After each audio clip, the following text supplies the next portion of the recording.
किष्किंधा कांड 23वां सर्ग। तारा का विलाप। उस समय वानर राज का मुख सूंघती हुई लोक विख्यात तारा ने रो रोकर अपने मृत पति से इस प्रकार कहा, वीर, दुख की बात कि आपने मेरी बात नहीं मानी और अब आप प्रस्तर से पूर्ण अत्यंत दुखदायक और नीचे ऊंचे भूतल पर शयन कर रहे। वानरराज, निश्चय यह पृथ्वी आपको मुझसे भी बढ़कर प्रिय है, तभी तो आप इसका आलिंगन करके सो रहे और मुझसे बात तक नहीं कर रहे। वीर, साहसपूर्ण कार्यों से प्रेम रखने वाले वानरराज, यह श्री राम रूपी विधाता सुग्रीव के वश में हो गया है, यह बड़े आश्चर्य की बात।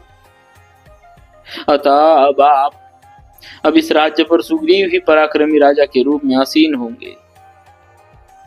प्राणनाथ, प्रधान भालू और वानर जो आप महावीर की सेवा में रहा करते थे, इस समय बड़े दुख से विलाप कर रहे हैं। बेटा अंगद भी शोक में पड़ा।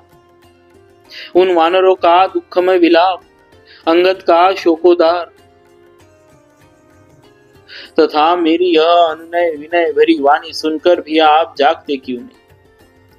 यही वह वीर शैया है जिस पर पूर्व काल में आपने बहुत से शत्रुओं को मारकर सुलाया था, किंतु आज स्वयं ही युद्ध में मारे जाकर आप इस पर शयन कर रहे।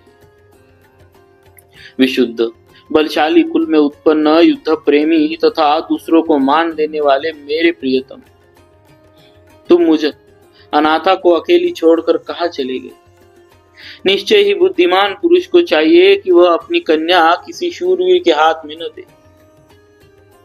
निश्चय ही बुद्धिमान पुरुष को चाहिए कि वह अपनी कन्या किसी शूरवीर के हाथों में ना दे। देखो, मैं शूरवीर की पत्नी होने के कारण तत्काल विधवा बना दी गई और इस प्रकार सर्वथा मारी। राजरानी होने का जो मेरा अभिमान था वह भंग हो गया। नित्य निरंतर सुख पाने की मेरी आशा नष्ट हो गई तथा मैं अगाध एवं विशाल शोक समुद्र में डूब गई। निश्चय ही यह मेरा कठोर हृदय लोहे का बना हुआ, तभी तो अपने स्वामी को मारा गया देखकर इसके सैकड़ों टुकड़े नहीं हो जाते। हाय, जो मेरे सुहृद स्वामी और स्वभाव से ही प्रिय थे तथा संग्राम में महान पराक्रम प्रकट करने वाले शूरवीर थे, वे संसार से चल बसे। पतिहीन नारी भले ही पुत्रवती एवं धन धान्य से समृद्ध भी हो, किंतु लोग उसे विधवा ही कहते। वीर, अपने ही शरीर से प्रकट हुई रक्त राशि में आप उसी तरह शयन करते जैसे पहले इंद्रगोप नामक कीड़े के से रंग वाले बिछौने से युक्त अपने पलंग पर सोया करते थे।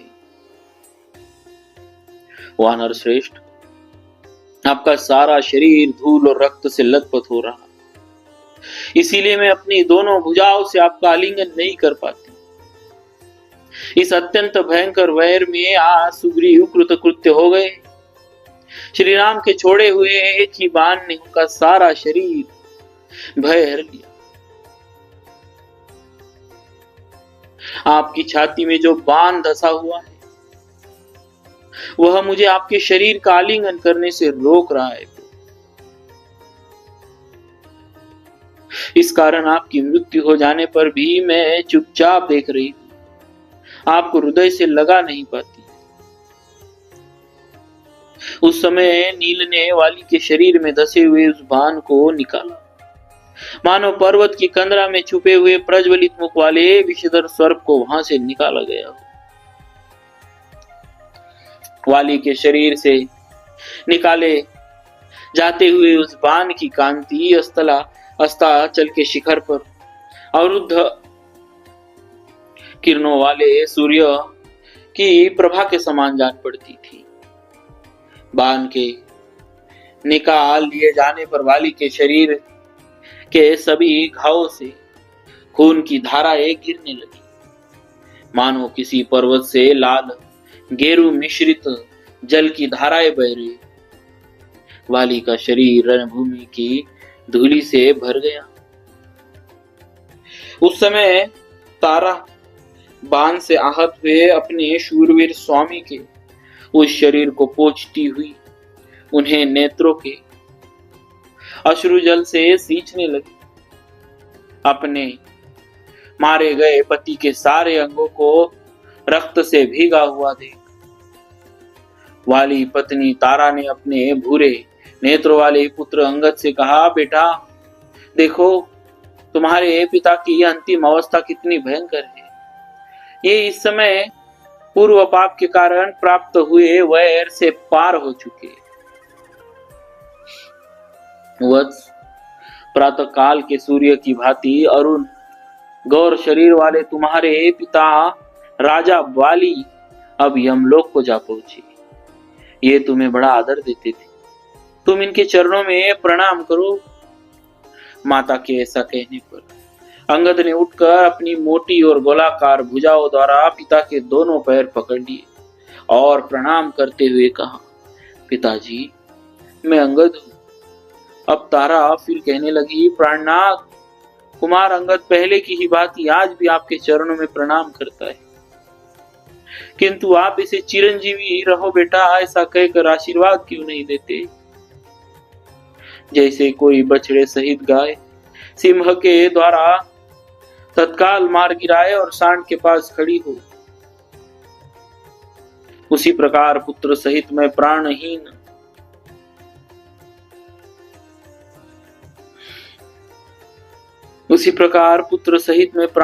हुई आपकी सेवा में बैठी हूं। आपने युद्ध रूपी यज्ञ का अनुष्ठान करके श्री राम के बाण रूपी जल से मुझ पत्नी के बिना अकेली ही अवभृत स्नान कैसे कर लिया। युद्ध में आपसे संतुष्ट हुए देवराज इंद्र ने आपको जो सोने की प्रिय माला दे रखी थी उसे मैं इस समय आपके गले में क्यों नहीं देखती हूँ।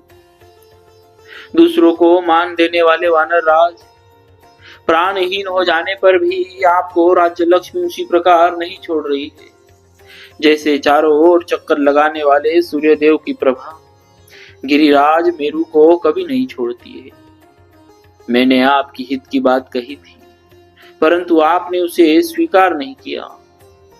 मैं भी आपको रोक रखने में समर्थ न हो सकी। इसका फल यह हुआ कि आप युद्ध में मारे गए। आपके मारे जाने से मैं भी अपने पुत्र सहित मारी गई। अब लक्ष्मी आपके साथ ही मुझे और मेरे पुत्र को भी छोड़ रही है। इस प्रकार श्री वाल्मीकि निर्मित आर्ष रामायण आदि काव्य के किष्किंधा कांड में 23वां सर्ग पूरा हुआ। बोलिए श्री सीताराम जी महाराज की जय। भक्तवत्सल भगवान